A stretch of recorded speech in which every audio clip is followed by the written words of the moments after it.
1 Reis, capítulo 17, a partir do versículo 8, diz assim a palavra de Deus. Então veio a ele a palavra do Senhor dizendo: levanta-te e vai a Sarepta, que é de Sidom, e habita ali, e eis que ordenei ali a uma mulher viúva que te sustente. Então ele se levantou e se foi a Sarepta. Chegando à porta da cidade, eis que estava ali uma mulher viúva apanhando lenha. E ele a chamou e lhe disse: trazei-me, peço-te, numa vasilha um pouco de água que beba. E indo ela a buscá-la, ele a chamou e lhe disse: traz-me agora também um bocado de pão na tua mão. Porém ela disse: vive o Senhor teu Deus, que nenhum bolo tenho, senão somente um punhado de farinha numa panela, e um pouco de azeite numa botija. E vês aqui, apanhei 2 cavacos, e vou prepará-lo para mim e para o meu filho, para que o comamos e morramos. E Elias lhe disse: não temas, vai e faze conforme a tua palavra, porém faze disso primeiro para mim um bolo pequeno, e traz-mo para fora. Depois fará para ti e para teu filho. Porque assim diz o Senhor Deus de Israel: a farinha da panela não se acabará, e o azeite da botija não faltará, até o dia em que o Senhor dê chuva sobre a terra. Aleluias, amém. Irmão, esse momento é o momento onde o profeta Elias é descrito na Bíblia. E nós sabemos que o profeta Elias, ele é responsável por uma grande obra de Deus que aconteceu no meio do povo de Israel. O texto que eu li nessa noite, capítulo 17, a partir do versículo 1, Elias se revela em Israel pela primeira vez. Nós lemos a partir do versículo 8. Versículo 8, Elias já está fazendo aquilo que o Senhor mandou ele fazer. Se nós lermos a partir do versículo 1, você vai ver Elias indo diante do rei de Israel, que naquele momento era o rei Acabe. O rei Acabe foi um rei perverso, irmão.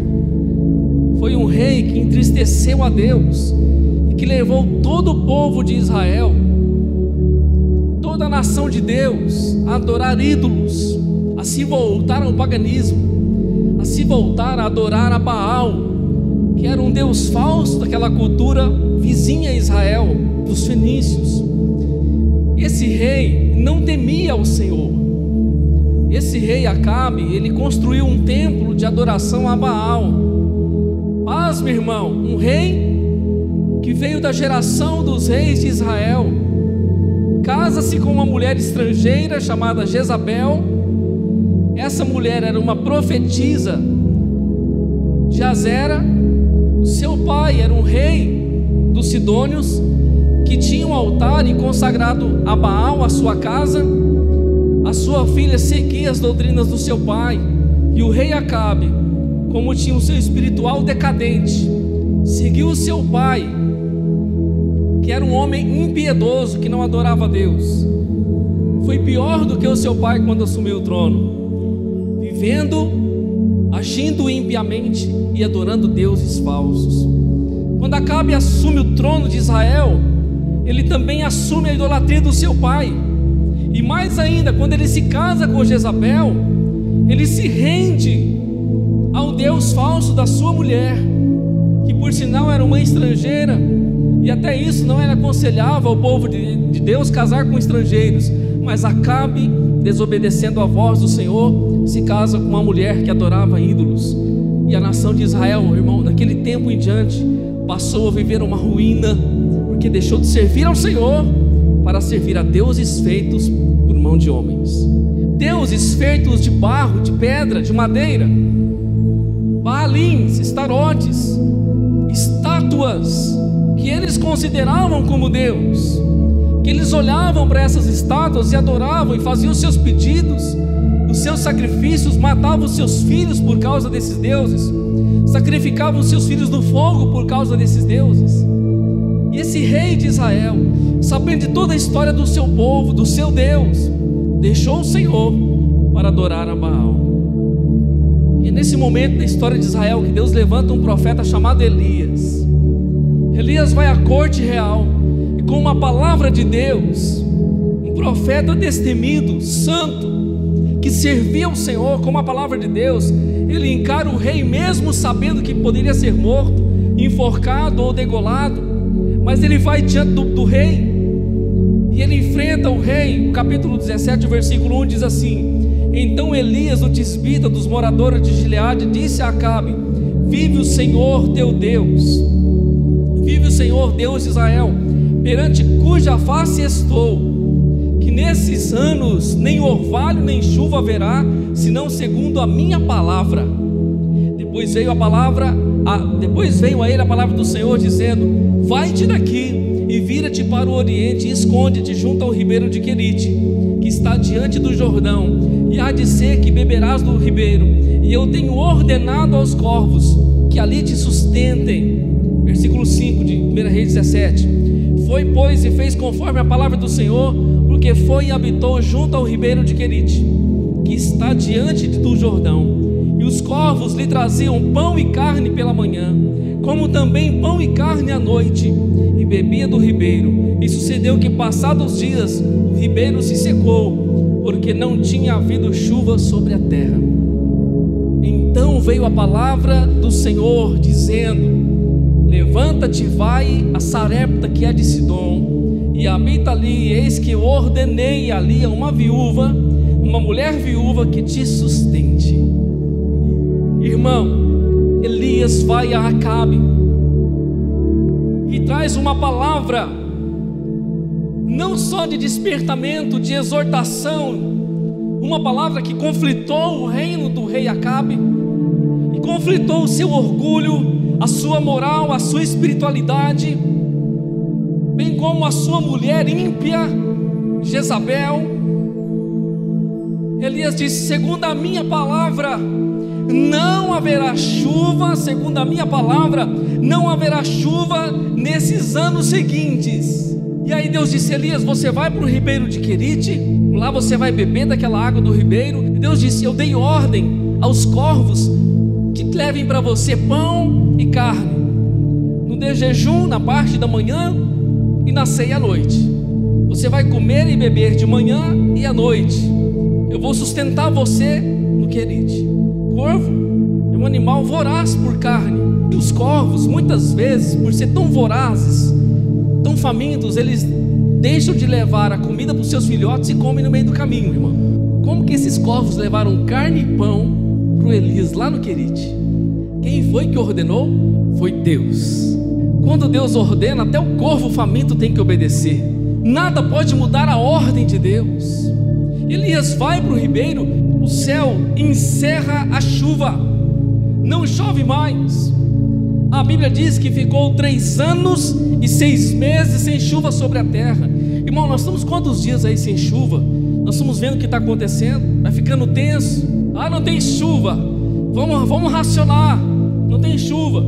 Isso por causa de 2, 3 meses, 1 mês e pouco. Imagina 3 anos e 6 meses. O que acontece num cenário desse? 3 anos e 6 meses sem chuva, sem água. Ribeiros vão secar, açudes vão secar, rios vão baixar, as águas vão embora. E Elias vai para o ribeiro de Querite, e acontece justamente isso. O tempo passa e a água do ribeiro baixa e seca. Então no versículo 8 nós lemos: então veio a palavra do Senhor, mais uma vez a palavra do Senhor vem a Elias, e o Senhor diz para ele: levanta-te e vai a Sarepta, que é de Sidom. Mas antes de entrar aqui, eu quero dizer para você o seguinte: Elias era um israelita, estava na terra de Canaã, na terra dos judeus, dos israelitas, do povo de Deus. Essa mulher, essa viúva, estava na terra de Sarepta. Essa terra era de Sidom. Sidom era sírio-fenício, era uma nação estranha, não era a terra de Israel, era um povo estranho que adorava deuses também falsos. Até então Elias está no Querite, próximo ao rio Jordão, a terra do povo de Deus. Mas a água seca e Deus diz para ele: Elias, vai a Sarepta, vai a Sidom, porque lá eu tenho ordenado a uma viúva que te sustente.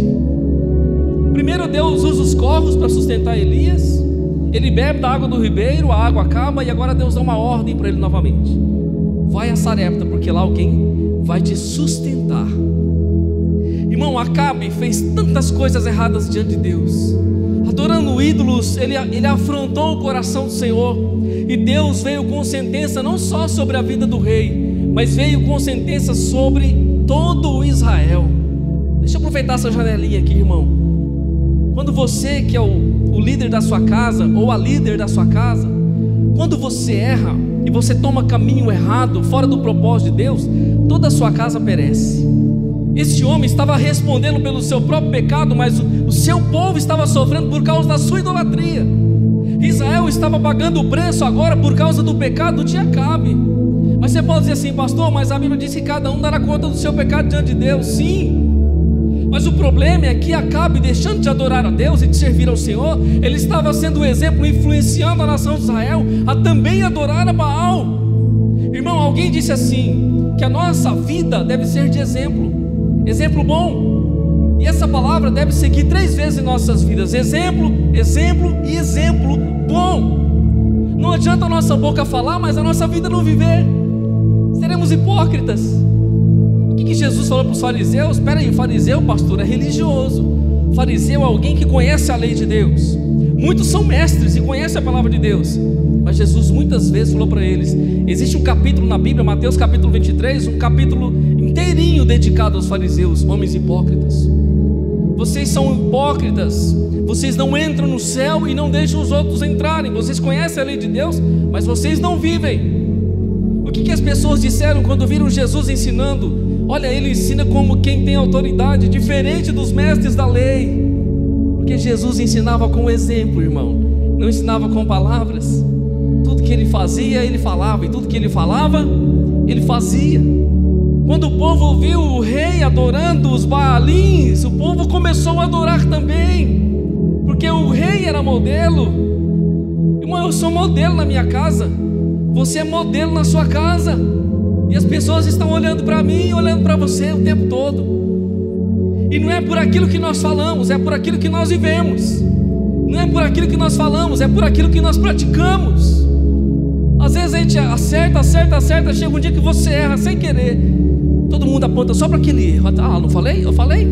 É falso crente, olha lá, filho do demônio, não falei? Você acerta o tempo todo, quando você dá uma escorregada, apontam para aquele lugar. Por que não fala daquilo que nós falamos? Porque fala daquilo que nós vivemos, porque nós temos que ser exemplo. Acabe estava adorando deuses falsos, se rendeu aos caprichos de Jezabel, sua mulher. Passou a ouvir Jezabel, fez um trono para Baal. Irmão, não fez um trono no relento, no aberto, não. Ele fez um templo para Baal. As peregrinações para adorar o Senhor, ele cancelou. Não, nós vamos adorar Baal a partir de agora, esquece Yahvé. 3 anos e 6 meses sem chuva por causa da idolatria. 3 anos e 6 meses Deus operando a sua glória sobre a vida daquele povo por causa da desobediência, por causa de ter se desviado dos caminhos do Senhor. Acabe foi o pior rei de Israel. Se casou com uma mulher prostituta, espiritualmente dizendo, se prostituía com outros deuses, não adorava o Senhor, se prostrava diante de ídolos falsos, e Acabe se rendeu a isso. As chuvas, irmão, não vieram mais sobre a terra. Agora pasme, naquele tempo, para os povos sidônios, para Jezabel e para o seu pai, chamado Etbaal, se não me engano, Baal, o deus Baal para eles era aquele que controlava as chuvas, também era o deus da fertilidade. Assim como Azera, a deusa, esposa de Baal, na cultura daqueles povos, é Baal que traz a chuva, é Baal que traz a prosperidade, e eles passaram a adorar a Baal. Elias vai diante do rei e diz: segundo a minha palavra, não haverá mais chuva sobre a terra. Quem que domina sobre os céus? Quem que domina sobre a terra? Quem que domina a natureza? Quem que controla todas as coisas? É Yahvé o eterno. Não é Baal que está no controle, é Deus que está no controle. Segundo a minha palavra, não haverá mais chuva sobre a terra, assim diz o Senhor. E aí, irmãos, o tempo passou, cadê Baal? Clamaram a Baal, cadê a chuva? A seca se intensificou, o gado começou a morrer, a plantação começou a morrer, a secar. As pessoas começaram a morrer, entrou a crise, o desespero, a fome, a morte, a dor, a enfermidade. E Baal não respondia. Quem está no controle? É o Senhor. É o Senhor que está no controle. A seca e a fome generalizada tomou conta daquela região, não só de Israel, mas tocou as nações vizinhas, mesmo as nações sírio-fenícias, mesmo os sidônios que adoravam Baal, foram acometidos pela seca, porque não havia mais chuva. Deus estava tratando com Acabe, estava tratando com a sua casa e com todos aqueles que estavam servindo Deus falso. Irmão, se existe um pecado terrível diante de Deus, é o pecado da idolatria. Da idolatria. O primeiro mandamento que o Senhor deu ao seu povo, que está lá em Êxodo 20, no versículo 2, se não me engano, ou 3, o primeiro mandamento que Deus disse assim: não terás outros deuses diante de mim. Depois ele disse: não te curvarás a ele, e nem o adorará, não prestarás cultos a ele. Para e pensa comigo, por que Deus falou isso para Israel quando ele saiu do Egito? Lembre-se que existem 10 mandamentos que foram escritos na pedra pelo dedo de Deus, diz a Bíblia. E o primeiro mandamento, que Deus fala primeiro, significa que tem um pouco mais de importância, não que os outros não tenham, mas é porque o primeiro vai determinar todos os demais. Não terás outros deuses diante de mim. Por que será isso? Porque eles estavam no Egito, irmão. Há poucas horas tinham saído do Egito, e Deus estava dizendo para eles: olha, não terás outros deuses diante de mim. O que estavam fazendo lá embaixo, enquanto Moisés estava em cima pegando a lei de Deus? O que eles estavam construindo lá embaixo, no sopé do monte, enquanto Moisés estava em cima, sendo cheio da glória, ouvindo as palavras de Deus, recebendo a lei do Senhor? Eles estavam embaixo fabricando um ídolo, um bezerro de ouro. E eles disseram assim: esse Deus que nos tirou do Egito, foi esse Deus aí que nos tirou do Egito. O que é? A mula tirou você do Egito? O cavalo tirou você do Egito? O jumento tirou você do Egito? Sim, foi ele, viemos montados nele. Aí Deus diz: não terás outros deuses diante de mim. Não farás para ti uma imagem de escultura. Era tudo que eles estavam fazendo. Agora os anos se passam, entramos no período dos reis, e esse rei é o mais cruel, irmão, é o mais terrível. Ele trouxe a idolatria para dentro da sua casa, ele trouxe o ídolo para dentro da sua casa. Ele não só trouxe, não, ele se prostrava, adorava, servia. Ele fazia os ritos que Jezabel fazia. Ele seguia as rezas, as orações que Jezabel fazia. Acabe esqueceu-se do Senhor e passou a adorar Baal. Mas Deus veio com uma grande sentença sobre aquela nação naquele dia. Uma palavra que cerrou os céus, uma palavra que fechou os céus: não vai ter mais chuva. Vocês vão saber quem é Deus em Israel. Vocês vão saber quem é Deus no meio do seu povo. Irmão, e a coisa ficou tensa. Nós lemos a partir do versículo 8: mas veio a palavra do Senhor mais uma vez a Elias, dizendo: levanta-te e vai a Sarepta, que é de Sidom. Agora Elias vai cruzar a fronteira. Ele vai sair de Israel e vai para Sarepta de Sidom. Ele vai para a terra sírio-fenícia. Ele vai para outros povos. E ele entra nessa terra com uma ordem de Deus: eu ordenei que uma viúva ali te sustente. Agora, irmão, vamos ver o cenário. Elias chega em Sarepta e ele encontra uma mulher na porta da cidade, a viúva que Deus tinha falado. Preste atenção no agir de Deus na vida de Elias, e eu quero que você traga isso para a sua vida nessa noite.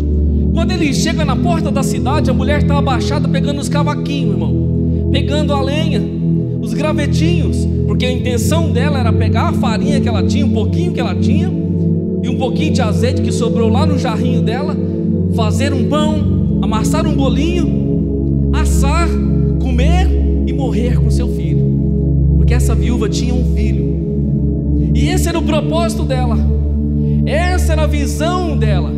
Eu quero falar de 3 coisas aqui nessa noite, do que o texto revela para mim e para você. Eu quero falar da água, da farinha e do azeite. dessas 3 coisas principais que Deus está falando conosco nessa noite, porque dentro desse contexto é o que vai acontecer o milagre de Deus. Quando ele vai a Sarepta e vê a mulher pegando os gravetos, ele chama ela e diz: olha, peço-te, traga-me um pouco de água. A mulher não questiona, a mulher não diz nada, simplesmente ela vira suas costas para buscar a água na sua casa. Enquanto ela vai, Elias chama ela: olha, mas traz também um pedaço de pão para mim. E aqui começa o diálogo entre ela e Elias. O versículo 12 diz assim: porém ela disse: vive o Senhor teu Deus, que nem um bolo tenho, senão somente um punhado de farinha numa panela e um pouco de azeite numa botija. E vês aqui, apanhei 2 cavacos e vou preparar para mim e para o meu filho, para que comamos e morramos. Essa é a perspectiva daquela viúva. Pegar o último pouquinho de azeite, o último pouquinho de farinha, fazer um pão, comer e morrer. Esse é o retrato da terra naquele momento.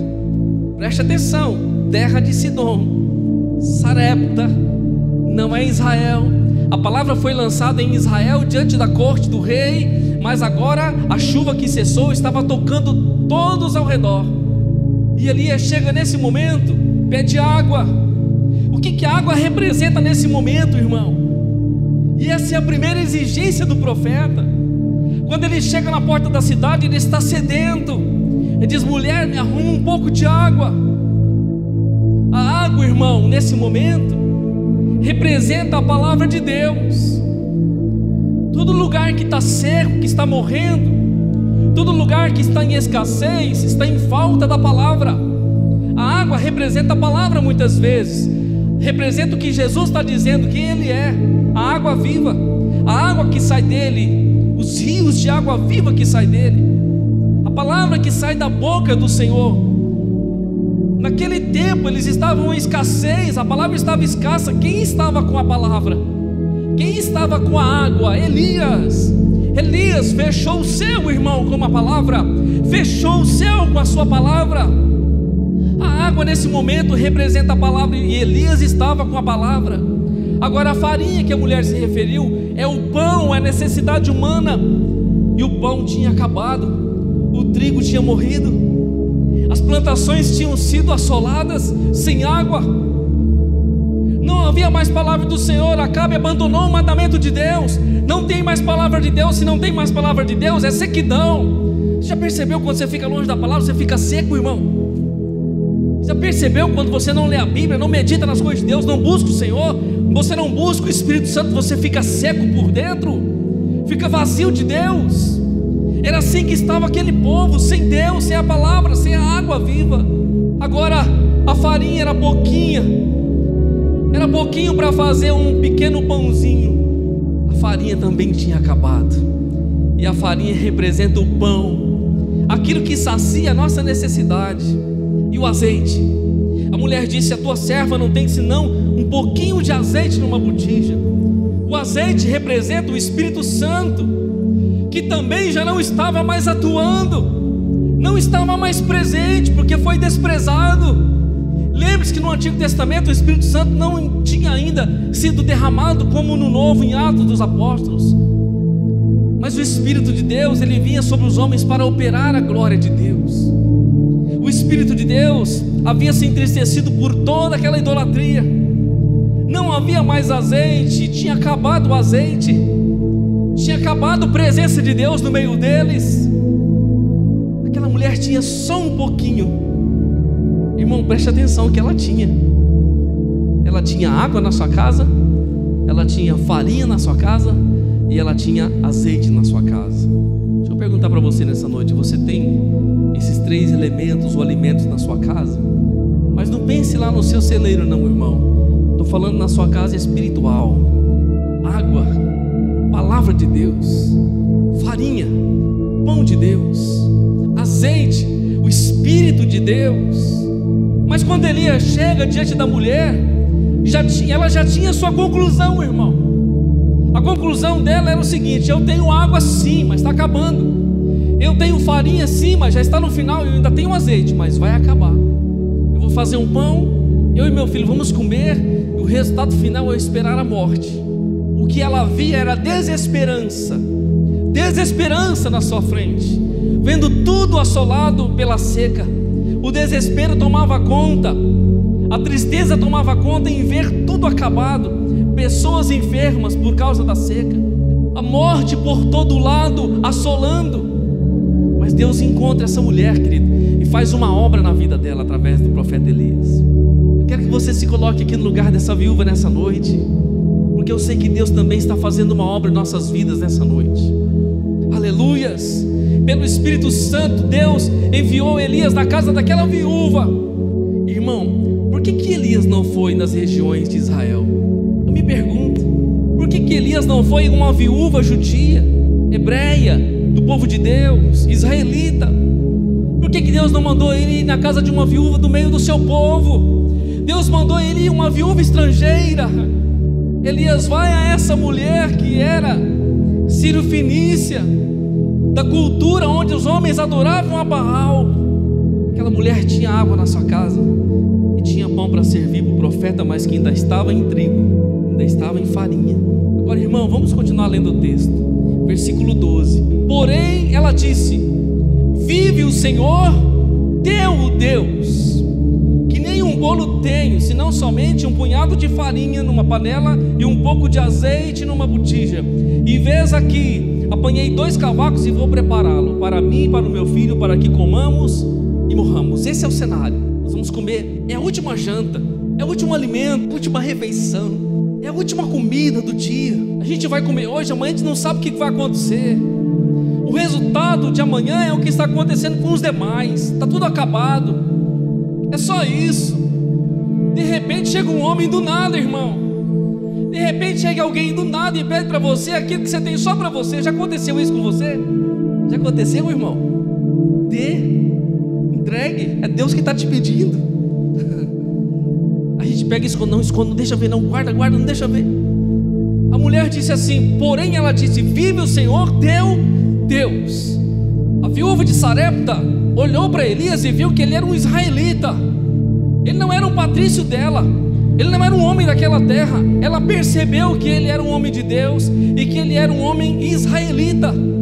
E ela disse: vive o Senhor teu Deus. Irmão, todo mundo estava adorando Baal. A mulher diz assim: vive o Senhor teu Deus, vive o Senhor Jeová, vive o Senhor Yahvé, vive o Senhor o teu Deus, vive. Elias, a primeira coisa, ela reconheceu quem Elias era e reconheceu quem era o Deus de Elias. Por incrível que pareça, irmão, uma mulher pagã, no meio do povo pagão, reconheceu Deus. Irmão, nós estamos vivendo um tempo de caos na nossa sociedade. A pandemia, muitos estão morrendo, há muita tristeza, há um caos não só na nossa nação, mas nas nações.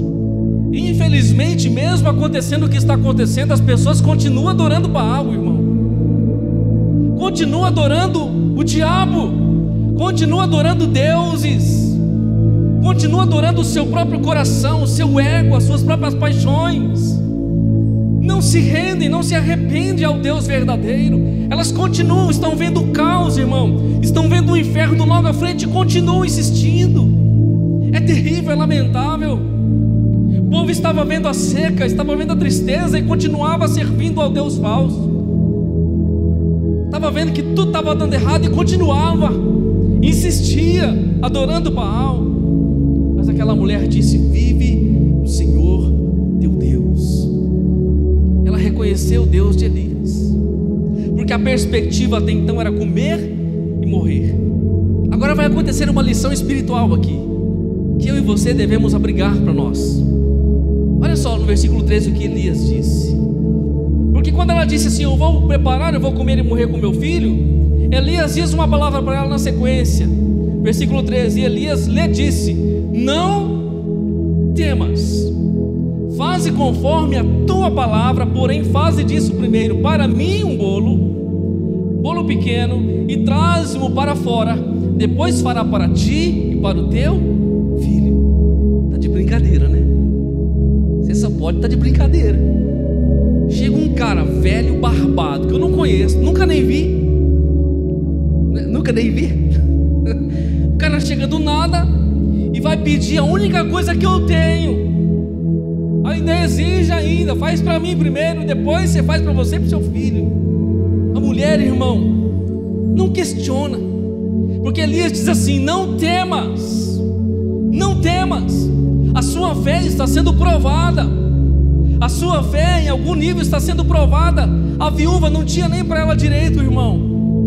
Mas o que foi que Deus falou para Elias? Elias, sai do Querite e vai para Sarepta, porque eu ordenei uma viúva que te sustente.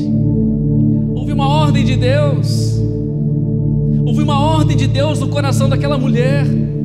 E quando Elias faz o pedido para ela, era como se Deus, através de Elias, estivesse pedindo para ele mesmo: faz para mim primeiro. Seu coração está sendo provado, a sua fé está sendo provada. Vão ver quem é prioridade na sua vida, vão ver qual é o Deus que você presta continência, que você serve, que você reconhece. Porque a mulher disse: vive o Senhor teu Deus. Espera aí, irmão, nessa casa não tem Baal, nessa casa aqui Baal não é reconhecido, nessa casa aqui Baal não está sendo adorado, nessa casa aqui Baal não está sendo servido. Ela disse: vive o Senhor teu Deus. Então, irmão, ela que não tinha nada, o pouco que tinha serviu para Elias. Ela reconheceu o Deus de Elias, ela reconheceu Elias, e ela reconheceu a sua realidade. Ela não estava alheia à sua realidade, que ela tinha só um pouquinho de farinha, um pouquinho de azeite. Ela reconheceu, estava em desespero, mas ela foi com fé. A sua fé foi ativada para viver o sobrenatural. Aleluias. Ela disse: vamos preparar, comer e morrer. Não havia esperança. Irmão, quantos estão sem esperança nesse tempo? Quantos estão sem esperança nesse momento? Talvez desempregado, talvez com uma enfermidade, talvez com um problema em casa, com a família, com tantas situações que estão acontecendo. Era o caso daquela mulher: desespero, vendo a morte, o desespero ao seu redor. Até que Deus chega na história, irmão. Até que Deus envia o seu servo e chega na história para mudar o contexto de morte para a vida. Aleluias. Elias disse: não temas, faz para mim primeiro, depois faz para ti. Sabe o que é isso, irmão? É prioridade diante da palavra. É quando eu priorizo a palavra de Deus, eu priorizo as coisas de Deus. O que Jesus disse? Buscai, pois, primeiro o reino de Deus e a sua justiça. Quando eu priorizo a palavra, irmão, nós estamos vivendo num tempo que as pessoas priorizam entretenimento. Gasta 2, 3 horas assistindo um filme, irmão, mas não gasta 2, 3 horas lendo a palavra. Não gasta 2, 3 horas orando diante da palavra. Não gasta 2, 3 horas em comunhão com Deus, em oração. Isso é idolatria. Quando nós trocamos outras coisas e deixamos Ele de lado, também é idolatria. Quando nós dizemos que as nossas coisas é mais relevante do que estar com Ele, também é um tipo de idolatria. Aquela mulher estava priorizando o que Elias estava dizendo, estava priorizando a palavra do profeta, que em última análise era a palavra de Deus na boca do profeta. Não foi a palavra que fechou o céu agora há pouquinho? Segundo a minha palavra não haverá mais chuva. E já estava tenso o negócio, irmão. Segundo a minha palavra não vai chover mais. Agora talvez a mulher pensava, ela não disse, mas talvez ela pensava: espera aí, é demais, eu vou dar o único que eu tenho para ele, e eu e meu filho, como vão ficar? Mas ela não disse isso, irmão. A sua fé estava sendo provada. Preste atenção na palavra do profeta. Ele diz: porque assim diz o Senhor, Deus de Israel. Quem? Deus de Israel: a farinha da panela não se acabará, e o azeite da botija não faltará, até o dia em que o Senhor dê chuva sobre a terra. Aleluias. O profeta fez um pedido, mas ele lançou uma promessa, irmão. Deus fez um pedido, mas ele também lançou uma promessa. Ele disse: não temas, faz para mim primeiro. Depois ele disse assim: porque assim diz o Senhor, a farinha da panela não se acabará, o azeite da tua botija não faltará, até o dia que a chuva vier. Irmão, ainda ficou muito tempo sem chuva. Até o dia em que a chuva voltar. Quem está fazendo promessa aqui é Deus. Quem está fazendo promessa aqui é o Senhor, porque assim diz o Senhor.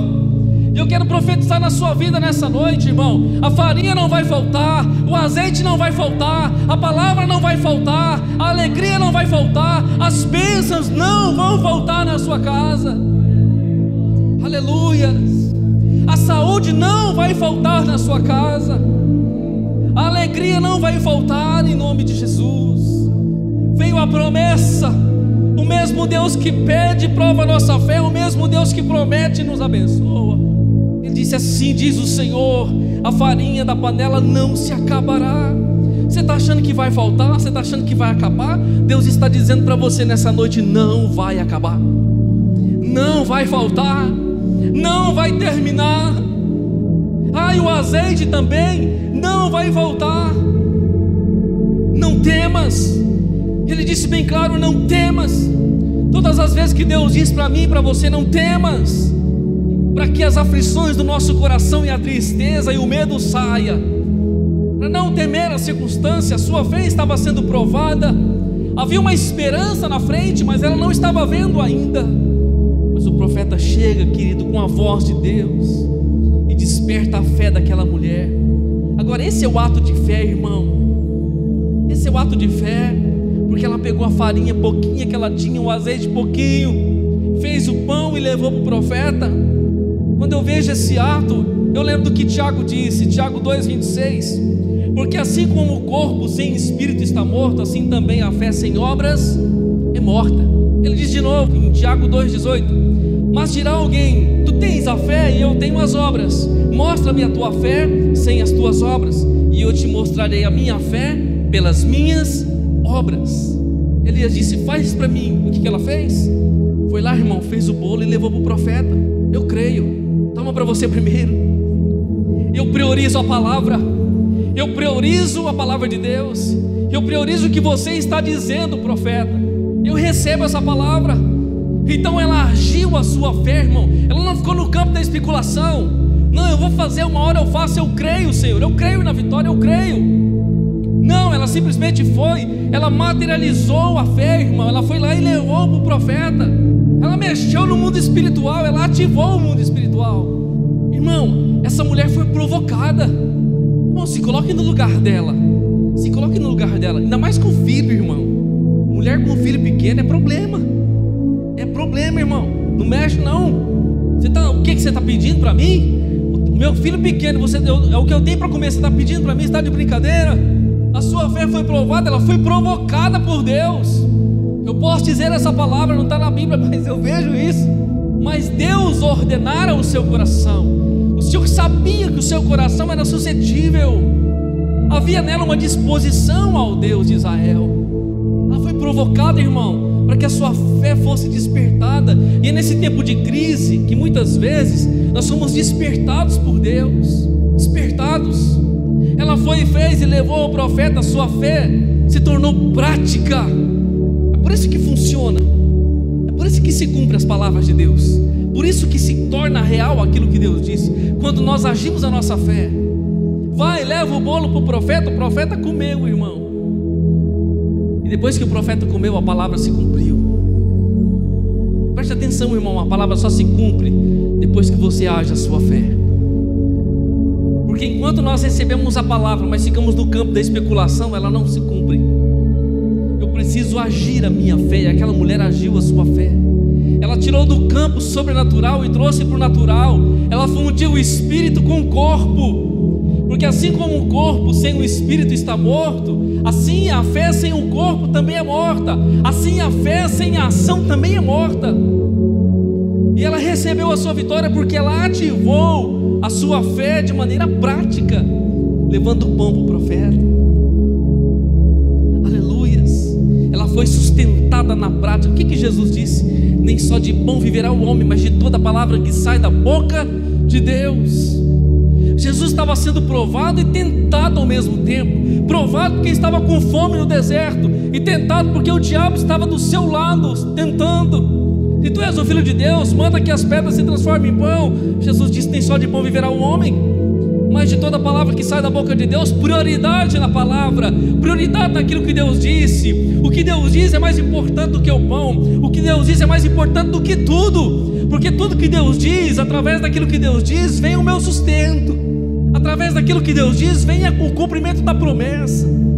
Aleluias, ela foi sustentada pelo Senhor. Tiago 5,17, irmão, fala de Elias também. Ele era um homem sujeito às mesmas paixões que nós, e orando pediu que não chovesse por 3 anos e 6 meses, não choveu sobre a terra. Esse cenário que Tiago descreve era o que estava acontecendo lá em 1 Reis, onde nós lemos. Agora pasme nessa noite, eu quero que você abra sua Bíblia, Lucas capítulo 4, aleluias. Nessa noite há água, há pão, e nessa noite há azeite de Deus para as nossas vidas, aleluias. Lucas capítulo 4, versículo 25 ao 27, Jesus disse assim: em verdade vos digo, que muitas viúvas existiam em Israel nos dias de Elias, quando o céu se cerrou por 3 anos e 6 meses, de sorte que em toda a terra houve grande fome, e nenhuma delas foi enviado Elias, senão a Sarepta de Sidom, a uma mulher viúva. E muitos leprosos haviam em Israel no tempo do profeta Eliseu, e nenhum deles foi purificado, senão Naamã o sírio. O que Jesus está falando aqui, irmão? O povo de Deus, o povo que dizia que era de Deus, os crentes estavam adorando Baal. Irmão, eu quero que você olhe para você nessa noite, assim como eu estou olhando para mim. Quem é Baal para você? Pare e pense por um momento na sua mente, busque na sua mente, quem é Baal para você? Baal para você é tudo aquilo que está acima de Deus. Baal é aquele que você coloca acima da palavra, acima do Altíssimo. Baal é tudo aquilo ou aquele, sejam coisas, pessoas, atitude, desejos que você coloca acima de Deus. Isso é Baal no nosso contexto. Agora Jesus disse assim: em verdade vos digo que muitas viúvas existiam em Israel nos dias de Elias. Lá naquele momento que o céu cerrou-se por causa da palavra, havia muitas viúvas. Mas Jesus disse: a nenhuma delas foi enviado Elias, senão a Sarepta de Sidom, uma mulher viúva. Deus está dizendo através da boca de Jesus. Elias poderia ter ido a qualquer viúva de Israel, mas ele foi lá em Sarepta, aquela viúva de Sidom. Ele diz aí na sequência: e muitos leprosos em Israel, e havia muitos em Israel no tempo do profeta Eliseu. Um outro contexto: e nenhum deles foi purificado, senão Naamã o sírio. Lembra que Eliseu mandou Naamã mergulhar 7 vezes, na última vez ele foi curado da lepra? Mas os leprosos de Israel não foram curados, mas o leproso Ciro Fenício foi curado, de outra nação foi curado. Por que será, irmão? Porque muitas vezes aqueles que estão ouvindo a Deus não obedecem, mas aqueles que estão no meio dos deuses falsos, quando ouvem a voz do Deus verdadeiro, obedecem. Irmão, é incrível isso. Jesus disse assim: olha, eu não fiz muitos milagres em Nazaré, porque as pessoas não criam. Profeta sem honra na sua própria casa. Era mais fácil fazer milagre com aqueles de outra nação do que com o próprio povo de Deus. Um centurião romano disse: Senhor, o meu servo jaz em casa, moribundo. Jesus disse: eu vou na sua casa procurar ele. Ele disse: não, Senhor, não precisa ir na minha casa. Diz só uma palavra, ele será curado. E Jesus não disse palavra nenhuma, irmão. O homem foi curado lá na casa dele, por causa da fé. Jesus disse palavra no texto? Não disse. Diz só uma palavra: Senhor, manda um mistério, uma glória para lá para ele ser curado. Não, Jesus não disse nada. Ele disse: vai, o teu servo está curado já. E a Bíblia diz que na mesma hora que ele disse isso, o homem foi curado lá na casa dele. Quantos foram curados que não era da igreja, irmão? Quantos foram curados que não eram crentes, que não eram do meio do povo de Deus? Jesus disse: ele foi enviado, senão a viúva de Sarepta, a nenhuma viúva de Israel. Nessa noite nós possamos olhar para dentro de nós e descobrir qual é o Baal que está tomando a nossa bênção. Deuteronômio 11, 16 e 17 diz assim: guardai-vos que o vosso coração não se engane, e vos desvieis e sirvais a outros deuses, e vos inclineis perante eles, e a ira do Senhor se acenda contra vós, e feche ele os céus, e não haja água, e a terra não dê o seu fruto, e cedo pereçais de boa a terra que o Senhor vos dá. Olha só o que ele está dizendo aqui, irmão. Guardai-vos, que o vosso coração não se engane, não desvieis e não sirvais a outros deuses, e nem se incline a ele, porque sobre isso vem a ira do Senhor, que se acende contra vós, e ele fecha os céus e não haja água, e a terra não dê o seu fruto.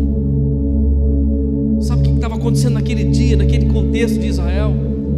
Baal estava sendo destronado no coração do povo, porque o Deus falso, que os homens diziam que mandava chuva, não estava correspondendo mais, porque quem estava no controle era o Deus verdadeiro. Ele fechou o céu, e na hora dele ele ia abrir o céu. Enquanto isso, o coração dos homens estava sendo provado, porque quem controla todas as coisas é o Senhor. E deixa eu falar para você nessa noite, diante da sua crise, diante da sua dor nessa noite, quem está no controle é Deus. E é nesse momento, irmão, que nós provamos os milagres do Senhor. Nós temos a grande tendência de dizer assim: não, Deus não está acontecendo comigo, qual é a situação que eu estou vivendo? Eu vou deixar de ir à igreja, eu vou deixar de buscar o Senhor. Olha só o que eu estou passando. Irmão, esse é o cenário da fé, esse é o cenário do milagre. Olhe por outro ângulo. Deus está dizendo para você através da boca do profeta Elias: não temas, não temas. Aleluias. Ele disse: faz para mim primeiro, porque assim diz o Senhor Jeová: a farinha não vai faltar e o azeite não vai faltar. A mulher levou o pão para o Elias, irmão. Elias comeu, e sabe o que aconteceu? Todos os dias tinha farinha e tinha azeite. Ela usava a farinha, usava o azeite. No outro dia ia na vasilha, tinha farinha de novo, ia na botija, tinha azeite de novo. Fazia o pão, eles comiam. Ia no outro dia, buscava a farinha, tinha farinha de novo, irmão. E foi passando os dias, foi passando a semana, foi passando os meses, foi passando o ano, e a farinha estava na panela dela, o azeite estava na botija dela, e a água estava na casa dela. Quando eu e você priorizamos a palavra, irmão, vai ter farinha, vai ter azeite, vai ter água em nossa casa, nada nos faltará, porque nós adoramos ao Senhor. Aleluias, aleluias. Baal não tem lugar na nossa casa. Nós não vamos duvidar da providência de Deus, não vamos duvidar da promessa de Deus. Eu quero deixar esse versículo para você, versículo 14, porque assim diz o Senhor, Deus de Israel: a farinha da panela não se acabará, e o azeite da botija não faltará, até o dia que o Senhor dê chuva sobre a terra. E quando a chuva vem, irmão, a bênção se completa de maneira extraordinária. Mas enquanto você estiver vivendo em tempo de seca, priorizando a palavra, sempre vai ter pão na sua casa. Enquanto você estiver vivendo em tempo de seca, porque muitos estão no engano, a sua casa está diante da palavra, sempre vai ter azeite, sempre vai ter farinha, sempre vai ter água do Espírito Santo para você. Amém? Louvado seja o Senhor. Nessa noite está sobre as nossas vidas a água da palavra, está sobre as nossas vidas o trigo, o pão, o alimento que vem do Senhor, e está sobre as nossas vidas o Espírito Santo, que nos faz triunfar diante das circunstâncias. Eu quero que você mova a sua fé diante do Senhor nessa noite. Elias pediu algo para aquela mulher, a sua fé foi provada. Se Deus está pedindo algo para você nessa noite, você sabe o que Deus está pedindo para você através dessa palavra. Faça, querido, faça. Eu não sei o que é, mas você sabe. Deus está falando com você. Se há algo que Ele está te pedindo, faça. Se é uma renúncia que Ele está falando para você ter, faça. Se é sobre deuses, sobre idolatria, algum aspecto da sua vida, abandone. Mas ouça a voz do Senhor nessa noite. Ouça a voz do Senhor nessa noite. Aleluias, vamos orar. Curva a sua cabeça, feche os teus olhos, fale com o Senhor. Eu sei que o Espírito Santo está falando melhor no seu interior. Pai, no nome de Jesus, nós te adoramos nessa noite. Glorificamos o nome de Jesus. exaltamos o Teu nome e a Tua palavra nessa noite. Eu sei que o Espírito Santo tem ministrado em cada coração, em cada alma nessa noite, no espírito de cada um, Pai. A Tua palavra é poderosa, a Tua palavra é extraordinária, não voltará vazia. Eu sei que o Senhor está produzindo vida nessa noite, mesmo no tempo de caos, mesmo no tempo de dor, mesmo no tempo de secura e de morte. O Senhor está produzindo vida, Pai. Nós lançamos nessa noite diante de Ti o pouco que temos, lançamos diante de Ti as nossas limitações, as nossas fraquezas, as nossas desesperanças. Lançamos diante do Senhor, ó Pai, tudo aquilo, ó Deus, que tenta contra as nossas vidas, confiando na Tua promessa e na Tua providência. Tu és fiel, Senhor, e nós temos a certeza de que a farinha não faltará, que o azeite não faltará e que a água não faltará sobre a nossa casa, pois estamos adorando ao Deus de Israel, estamos adorando ao Criador do universo, e nós recebemos a Tua palavra nessa noite pela fé, através do Espírito Santo, Te louvando e Te adorando, ó Pai. Que se cumpra sobre as nossas vidas como igreja, hoje e sempre, em nome do Senhor Jesus.